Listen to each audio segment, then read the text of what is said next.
Alrighty, folks, we have our new investor series. First and foremost, I want to thank Millennial Mike for the inspiration. I want to thank all of the new investors who are reaching out. I look forward to doing these on Sundays going forward. I do have 4 time spots: 8 a.m., 8:30, 9, and 9:30. If I can get 4 scheduled a week, I will do all of them. And today we have Sergey. How you doing, Sergey? I'm doing very well. Thanks for having me, Michael. How about yourself? I'm doing very well, man. Thank you for recording this on the last day of 2023. It is greatly appreciated. Why don't you go ahead and introduce yourself to the audience? Who are you? Where are you at? Where does your story begin with real estate? Awesome. Well, so I think I'm going to take it back as far as my childhood. Sure. My family and I immigrated from Russia. I am quarter Russian, three-quarters Armenian, and very, very entrepreneurial background and family, right? So when Okay. we immigrated directly into Seattle. I was 8 years old. Okay.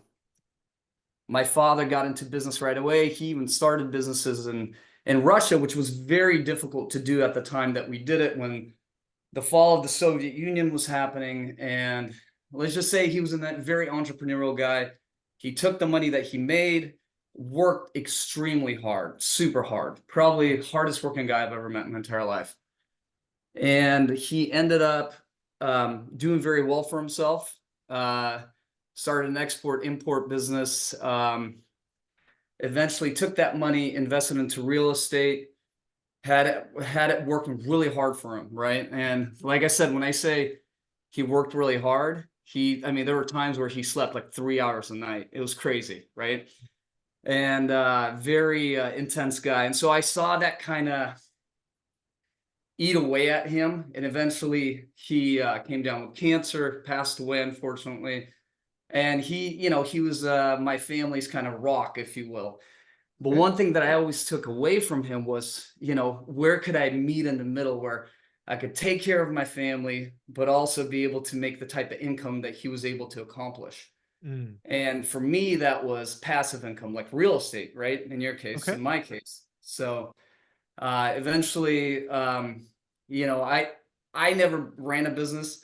My background is probably fairly similar to yours. I'm at an earlier stage of where you were, but I look at guys like you, and you know, it, I I want to be able to learn more and more about real estate, right? And so I started Okay. following you. I want to say about a year and a half ago. I started investing into real estate about I'd say 5 years ago. I want to say 2019. I bought my first Okay. triplex. The Nice. way it worked out for me was at a next door neighbor.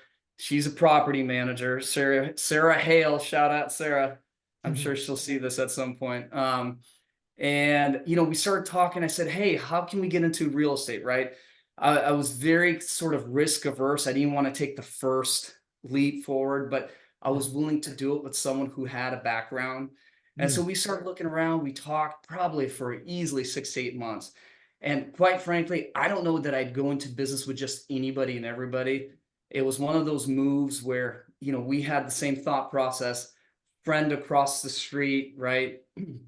So we just kind of dove into it. We found a triplex, used my sister-in-law as a real estate agent. She did a great job at helping us get a great deal. Mm. We bought the triplex back in 2019, and then gradually, we started raising rents. And one of the things that I learned earlier on was the people we were renting to, they were immigrants themselves, right? Eastern European background, and we just kind of Okay. fell into. But the one thing that I noticed about them was that they were super hardworking and their payments were always on time. Mm. Okay. Um, so eventually we increased our cash flow, our cap rates. I don't even know where it's at right now, but it's fairly high. And so from there, I took the money that I made, and then there was another property that kind of fell into my lap. Mhm. And the way it fell into my lap was it was through a family member, actually through my mom, of a friend who said, "Hey, I have someone who's selling their property, but they don't know if they want to put it out on the market because there's already a renter in there." Long story short, I'm like, "Hey, I'll do it." Took a look at it, asked for a good deal, got it. And so I had him in there for probably the last 2.5 years. He actually just vacated the property and I'll be renting it out. And then most recent, I had a baby. And so, my plans sort of changed. And this is where, I think I've made some questionable moves, right? And long story short, I ended up, now we have 3 girls. At the time that I bought my initial home, I should have mentioned that earlier. The initial home that we bought, we lived in it for 12 years. And then finally, we said, hey, we need a bigger house. It is a big move, right? Yeah. And it's a big payment, and it's stretching me. It's challenging me more than I've ever been challenged. But eventually what I did was I kept the property that I initially bought and I Mhm. rented it out, get great cash flow. And now we're in the property that we're in today. It's a much bigger move. So that's kind of where I'm at, Very cool. Well, actually, I want Yeah. to go back and really peel back the onion. Because I think I just want to know, frankly, I'm inquisitive. So Yeah. your family moves to Seattle, you're immigrants, you're 8 years old. Yes. How old were you when your father passed? Sorry about that, obviously. Oh, no, it's all good. I think I was 29, I want to Okay, so say. 20 Maybe years. Okay. 28. Yeah, So you saw him hustle and grind and build for the better part of 20 years. Um, absolutely. were you at home that full time, or you went off to college maybe, or No, I was at home. I mean, I went to okay. college, but we're of Eastern European background, so the kids Yeah, live yeah. with the parents until they get married and move on. Yeah. Totally get it. Um, did your father only operate at kind of like one speed? Like he was all gas, no brake? Did you see anything No break. evolve? Oh, no brake. Okay. No break. Um, and it feels like I don't want to put words in your mouth. Yeah. I'll say you didn't catch that entrepreneurial spirit, right? You were kind of you saw yourself go to school, get a good job, be an employee. Is that fair? That's totally fair. Do I see myself, running a business down the road? Potentially. But I love family. Family is probably the top 3 on my list, right? Right. And so I love my family. My goal is to build a revenue stream that will take care of not just my immediate family, but my Yeah. brother, my sister, my mom, everybody around me. Not to say they're well off, they have what they Mhm. need. But I'd love to help the people around me to, Right. take the blessing that I have to bless others. No, I love that. I love that. So while your father was busting his ass and providing, it seems like a very good livelihood. What you took from that experience is dad's never home. Dad's not around. You I'm got it. gonna I'm gonna do it different. Yep, you got it. And I that like and that. quite frankly, even at a younger age, that's what I told my parents. I said, "Look, uh, you guys work your ass off." I knew that. Maybe I didn't even say it, Yeah. outwardly, but what I did say was, "I'm never gonna travel." I mean, there was times where they would travel, right, for like 6, 8 months out, and it was just me Wow. and my brother at home. Let's just say we had a great time at home, right? You got some For stories, the man. we You have got some some sto stories. I don't know if you wanna dive into those stories, but we got those stories as well. maybe we'll talk off camera. We'll get some of those non-documented. I don't want to get you in trouble with mom and dad or with No, mom, no, man. it's all good. It's all good. So I mean, this is important because as you get older, I have a daughter, Teresa. She's now over 30. You start to realize um, you make some mistakes, right? And um, your kids kind of operated, go a different direction, right? And Yeah. I'm sure your dad. I mean, did your dad ever talk about taking you under his wing and saying, "Hey, come work with me"? I Oh, mean, was it yeah. ever that? Yeah, I would Oh, think yeah, so. yeah. I mean, he wanted me to take over the business, and that was so not me. No, And, no, no. Yeah, yeah. looking back on it, I'm thinking, "What the hell was I thinking?" Like, I could have easily taken that business. Now, I would have been working my ass off. Do I regret Right, it? No, I don't regret it because I knew how hard he had to work to right. get it started and get it running. But it's also the thing that I think, kind of, it probably contributed to, his Yeah, cancer to some degree. So, yeah. Well, certainly working that hard has to hurt the immune system at a minimum, let abs alone maybe being in an environment where the environment brings that on. So, all right. So yeah, let's fast forward. You're an adult. yep, You're parents of three girls. I yep, think you said. yep. Um, What do you hope they take from you? Let's go there. I think it's just the appreciation and the work ethic. So when I moved here, I remember, and again, this is going back to my childhood. I don't know why I keep talking about it, but I watched my brother and myself literally, like, we were paper boys early on, and we took every penny we made and we gave to our parents so that they could put it back into the business. And the interesting thing was, at the time, I think, this was what, mid 90s roughly. So it wasn't like there wasn't like Zoom or Viber or Skype or any of those things, right? You're paying about $1 a minute, if not more, right? Yeah. So it was very costly. My dad was picking up the phone and making cold calls, to people in South America, Central America, right? Because he was trying to start a business where he was connecting farmers of cut roses to Eastern Europe. And so, it was a grind and a hustle from the very beginning, I think. And we watched our parents do that. And I experienced it firsthand. And I want to make sure that my kids see that and appreciate that. And that, maybe not work as hard as my dad did, but maybe work as hard as I do. I don't know. Yeah.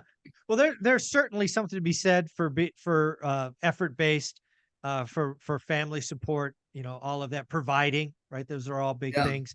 But, you don't have to tell yourself and never be there, Yeah, right? absolutely. Yeah. So there's a lot in that. So let's talk about that first deal. It sounds like you had a partner. So Yeah. were you equity partners, meaning you both put up some money, or did they do the Yeah, we work? both put in, yep. Yeah, we put in 50-50. We had been looking around for a few months, and then finally we kind of came across the deal. And now that I think about it, it might have even happened in, gosh, either late 2018 or no, I'm going to say 2019. I think we came out of like a mild correction end Yeah, of I think 19. 2018. Yeah, Right. exactly. Yeah. Yeah, and so I think, it was good timing for us, and it kind of fell into our laps. Yeah. It was already cash flowing at the time. I mean, I think we took it from $1,200 in cash flow to today we're at, gosh, $2,800 roughly, and Nice. that's in a matter of 4 years. So I think that's pretty good. No, Um, inflation's a feature, not a bug. Yeah. Yeah. That's so pretty we good. did that, but I think the most interesting thing I learned were the people we were renting to. Like, I keep going back to that, and all of my tenants right now for the three, so I've got the triplex and I've got two single family homes. Sure. They're all the other guy who lives in my previous primary house. He's also an immigrant.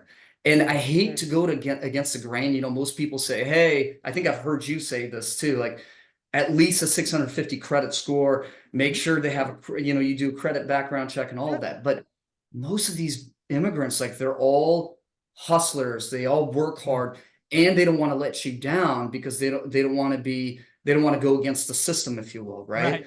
Yeah. So that's kind of what I got from it. The one thing, yeah. Yeah. Go Yeah. ahead. One thing. Go ahead. No, the one thing that I think about though is, I'm the type of guy that likes to set goals, but also stick to my goals. And so the recent purchase that I made, it's always in the back of my mind because it's a bigger payment, it's bigger everything. And I look at the amount of money that's going into the interest, and it's crazy because I'm thinking, oh my gosh, my goal was to have at least 5 properties within or 5 doors within 5 years. And I got kind of close, but did I push myself a little harder than I should have? It's one of these thoughts that I have. So I don't know. I'd love to get your feedback on it. Yeah. I mean, one of the first things I think most people need to realize is if your internal voice, whatever that is for you, is Yeah. uncomfortable, take it serious. It's a sign. Now, what does Yeah. that mean? I don't know. It might mean take one of your assets, sell it, get that big pile of equity, slam it against the mortgage. So that it might mean that. Right? Yeah. Sometimes you got to quiet that internal voice. You got to listen to. I've learned to listen. You know, when it doesn't talk all the time, right? It's probably Yeah. quiet most of the time, but Yeah. you know, when it kind of raises its head, you pay attention. It's telling you something. So Okay. I would poke at that a little bit and figure out a way to quiet it. And again, I don't know what it'll mean, but it could mean Yeah. sell asset A, take equity, you know, pay down mortgage, do a rate and term refi, whack the payment 30%, and suddenly it's comfortable. It could Yeah. mean that.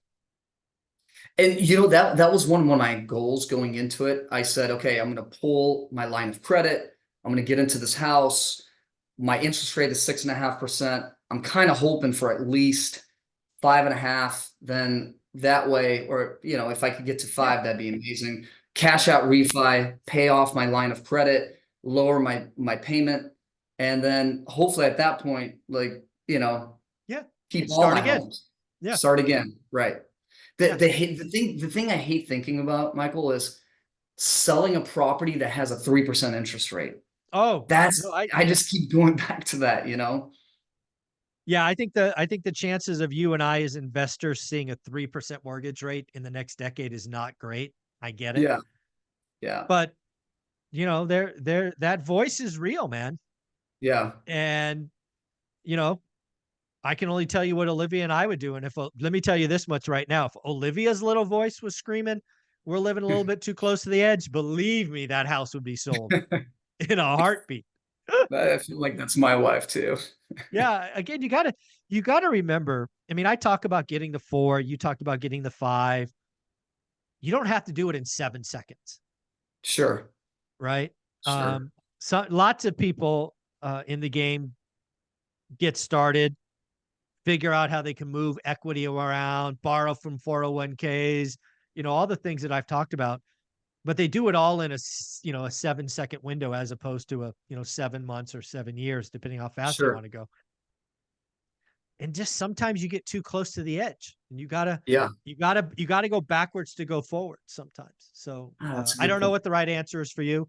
But yeah, it might mean that. It really does. It might mean that. Okay. Okay. Yeah. Do you think interest rates come down to the 4s this year? 4s? Yeah. Not, I I mean, heard you say 4. yeah. Well, again, if you can buy points. I mean, it wasn't an investment loan, so let's be clear. Yeah. But yeah, Convoy Home Loans, Dustin, let's be very clear. On Yeah. Thursday, Dustin told me he quoted an FHA loan, 20% down, 780 credit score, owner OC, 2.5 points paid, which is expensive, but it was paid by the seller, and got a 4.875, I think. Wow. Crazy. You can watch the interview to get all the details. But so could you get in the 4s? Probably low 5s. I feel better saying maybe get Yeah. the 4s, but yeah. It'll be a refi. So refis are higher, obviously, than Sure. purchases. I Yeah. feel better about saying the 5s. It's just, Gotcha. it's possible. Yeah. Yeah. But again, Okay. UBS chief economist says 9 rate cuts next year. If we get Yeah, that's 9 rate crazy. cuts, I mean, That's be careful insane. what it's insane. Be careful what you wish for. How bad does the economy have to be to have 9 rate cuts? I mean, Yeah. I don't think I want to see that, frankly. I mean, that's scary to think about. So you talk about the crash up scenario, right? In that Yep. case, that would technically be good for somebody like myself, though, right? It's good for asset owners. Yeah. Yeah. Yeah, it is. It just is. Yeah. So, I mean, technically, hypothetically, it's not like, it's not, things are a little tighter for me financially Sure, of course. today, but it's not like I have to sell my house to, um, to survive, if you will. So Yeah, in yeah, my yeah. mind, I'm thinking, do I stay patient and just wait a little longer? Right? The house that just vacated, Mhm. I'm meeting someone today in a couple of hours here, and my cash flow hopefully will increase by at least $1,000 because, or well, let me I'll go back here a little bit, $800 roughly. Okay. Yeah. Um, so that alone I think could be helpful as well. But Sure. in my scenario, do I stay patient? Like, what is Well, the clearly, better move? well, clearly, you're not in a dire strait, is what I'm hearing you say. This is not, Yeah. this is an annoying voice on your shoulder. Yeah. Um, I've been doing this a long time, and sometimes those voices only get louder. Gotcha. Gotcha. I'll just throw this out there. Let's say 6 weeks from now, your wife taps you on the shoulder and says, "Hey, honey, got number 4 coming." Yeah. I mean, there's lots of things that happen in life that Yeah. rejigger priorities. Got it. So Gotcha. you don't have to make a snap decision. Yeah. I have no idea what your other options are. I just wanted to understand that one of the options might be, going backwards to feel more secure going forward. Yeah. Because you're not going to stop real estate investing. No, If I'm you not. if you took some right, you don't go broke taking a profit, right? Yeah. One of the things that Olivia and I did this year is we sold a duplex. It happened to be our worst performer. It was still positive. It was still good. We owned it free and clear. Yeah. So it wasn't negative, but it was historically our worst performer. And what we did is we made a life decision. We bought Yeah. this baller house in Vegas, and the backyard's going to cost a gazillion dollars. And we're like, you Yeah. know what? We don't want to dip in our savings. We're going to sell the troubled asset and buy the backyard. Awesome. That's what we did. Right. So Yeah. again, these are all assets that you can play with. And, Yeah. I don't know what the right answer is for you. We've been Okay. talking for 12 minutes. So, but Yeah. it might mean going backwards to go forward. So I've got another question for you. Please. That's why we're here.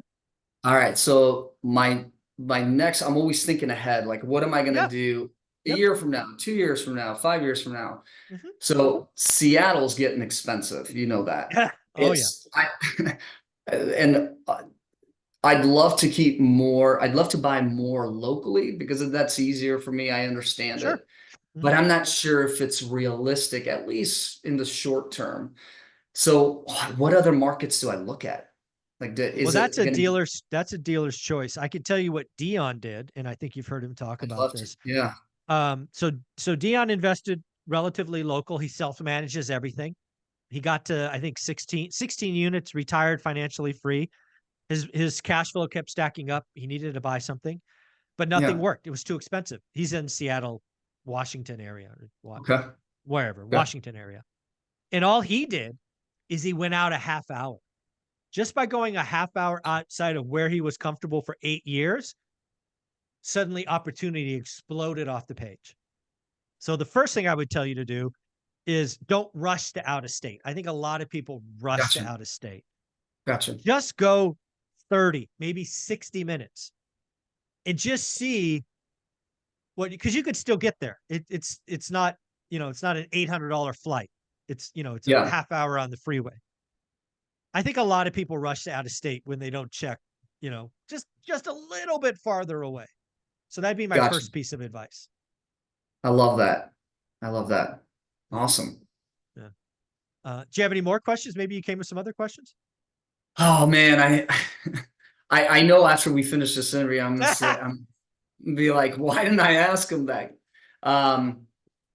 No, I just, I want to say thanks for having me, and I know your time is valuable, and I appreciate you having me on, and Well, Sergey, let's give a closing advice. Yeah. Brand new investor watches this January 1st, 2024, because this will be published tomorrow. Yeah. They're excited about real estate, own nothing. What's 2-3 pieces of advice? Oh man, so if I was to go back, and let's say I'm a single guy, right? I don't have a family, but I'm just getting started. I would easily go out, and I tell this to my other friends and acquaintances, I would easily go out and find a duplex and triplex and do a house hack, right? Just go in there, live in one side, rent out the other side, reduce the mortgage. And it doesn't, in my opinion, it doesn't necessarily have to cash flow, right? No, because when you're buying your first home, you're paying for the mortgage anyway, right? But if you can find a duplex, get in there, and to me, even if you live there for 6 months, and then you can find another renter, and at the very least, maybe you wouldn't agree with this because I've heard you say things that are somewhat opposite of this, but at the very least, have them cover your mortgage and then, wait another 12 months and then raise their rent, right? To keep up with the rent, then do that. I think that's the Yeah. easiest way to do it. You keep the primary rate and then you buy your next place. And Yeah. I would go even as far as going back to my parents' house and living with my parents while I'm renting the duplex. No, I agree with you. I think I don't have very many financial regrets. Not house hacking at 20 is a big one. Yeah. Again, house hacking, to your point, doesn't have to cash flow, right? As long as it's lowering your living expenses. Yeah. But I think you should run the numbers like it's fully rented and make sure it does, because eventually it will Yeah. be. So, I love that, Absolutely. Sergey. Do you have a social media following, or are you on Bigger Pockets, or where can people find you if they wanted to No. say, "Hey, Yeah. thanks for telling your story"? Yeah, I mean, I do have an Instagram page. It's Serg, SURG.A, Serg.A, as in Sergey. I don't, I don't have a social media following, if you will, but I'd love to hear from people. I always like connecting with people, especially when it's relating to real estate. So, I'm always picking people's brains, and I'd love to just have conversations. And Dion, if you're hearing this, you're in the Seattle area, let's meet up, man. There Coffee you on go. me. There you go. Sergey, Yeah. thank you, brother. Take care of yourself. Happy New Year. And again, thank Happy you New for Year, being a Michael. part of January 1st. All right. Thanks for your time, Michael.